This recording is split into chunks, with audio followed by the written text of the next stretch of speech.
اس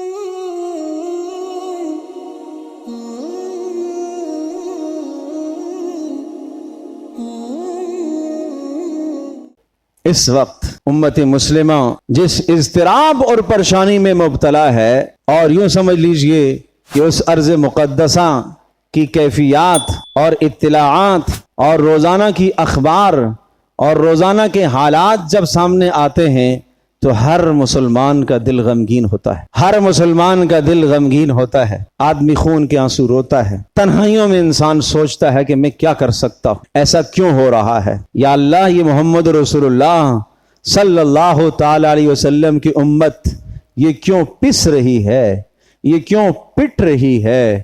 اور اس پر یا اللہ ایسی افراد کو مسلط کر دیا گیا ہے، یہودیوں کو مسلط کر دیا گیا ہے جو چند ہیں، گنے چنے ہیں، اور ان کے مقابلے میں مسلم امہ کی طاقت بہت بڑی ہے، عسکری اعتبار سے بھی طاقتور ہیں، افرادی قوت کے اعتبار سے طاقتور ہیں، دینی اعتبار سے بھی تقویت حاصل ہے۔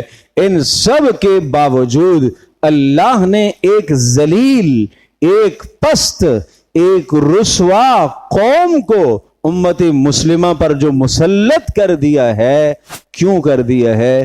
یہ امت مسلمہ کی سرکشی کی وجہ سے ہے۔ یہ ہے نتیجہ، یہ ہے نتیجہ۔